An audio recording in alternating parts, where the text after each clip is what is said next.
That's the rules of three-dimensional reality. The plane of demonstration means you got to do something, right? So then there's me here, and then my dreams are way, way out there, and I estimate how long it's going to take for me to arrive at those dreams, because we're playing by the rules of three-dimensional reality. And when we play by those rules, for the most part, I'm going to wait for the experience to occur in order to have the experience produce an emotion, and the emotion is the chemical feedback as a result of the event. Now, there's nothing wrong with this. That's the game in three-dimensional world. If you're going to shorten the distance between cause and effect, between the thought of something and the experience of something, you got to go to a different set of rules, and you have to create from the quantum field. Now, the quantum field is an invisible field of energy that exists beyond this space and time. Now, this takes a little bit of imagination, because if we don't have any space between us, then we're connected. There's no separation, and there's no time. So now, when you go to the realm of the quantum, the rules change, because in the quantum, things are connected. Energy connects things together. So then, if you are able to create from the field instead of from matter, and it's not matter that's emitting the field, it's the field that's actually creating matter. If we could change information in the field, we could change the hologram in three-dimensional reality. And it turns out you only need two things to do that. A super coherent brain, super organized coherent brain, and coherence is a rhythm or an order. So when the brain is coherent, it has a directive. It's an electrical charge. It's the signal we send out into the field. We're broadcasting information with our thoughts. Now, most people who have been conditioned and hypnotized into the rules of three-dimensional reality, they're waiting for the experience to happen to feel the emotion of the experience, to take away their lack or separation. Like whatever it's abundance, it's love, it's healing, whatever it is. But in the quantum model, you have to combine that clear intention with an elevated emotion, and that takes heart coherence. So we've done extensive studies in training our community to begin to feel the emotion of the event before it happens. And people will say, well, I don't know how it would feel because I haven't experienced it. Well, the answer is really simple. If you felt gratitude, or you felt appreciation, or a love for life, or a joy for existence, and you combine that clear intention with an elevated emotion, the heart produces a magnetic field, and that magnetic field expands out, and it transcends the rules of space and time.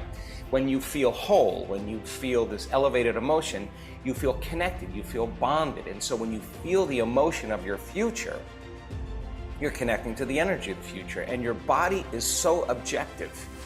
It does not know the difference between the real life experience that's creating that emotion and the emotion that you're creating by thought alone.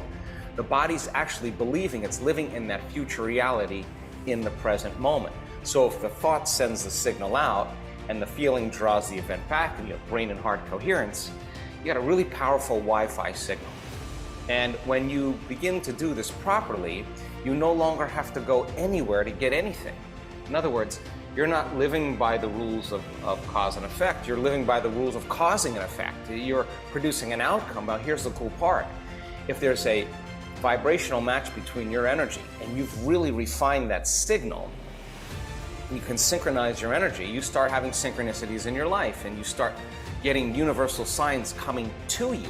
You have opportunities, you have synchronicities, serendipities, coincidences, and you're not going anywhere to get it. They're coming to you. Now think about this. If you're connected to an invisible field of energy that's the source of everything physical and material, if you were connected to the source, why would you go anywhere? You wouldn't do that. You would say, come to me, right? So by doing this properly and causing an effect, when you see feedback in your life as the result of what you're doing, you're going to pay attention to what you did, and you're going to do it again. Now, the cool part is that once you feel the excitement, the inspiration, the joy, the love for life, that's actually reinforcing the feeling that you've created with. And if you create again, you refine the signal a bit more, you get more synchronicities, more opportunities. And the cool part about our community is that they're not saying, oh God, I have to go create my life. They're not saying that.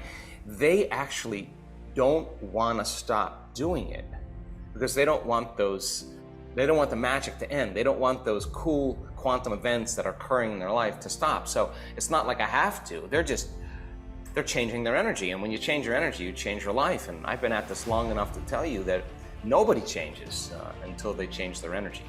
And so when you experiment with this as a process and you learn a particular formula, and we've been refining this and studying it so much in the last couple of years, that the amount of coherence that we see in some of our student community is so incredibly organized. And not only organized, but the amount of energy in the brain, the amount of energy in the heart is higher amplitude. So now bigger signal, bigger Wi-Fi signal, more connection. And so then if you can shorten the distance between cause and effect, between the thought of what you want and the experience of what you want, then you would start to master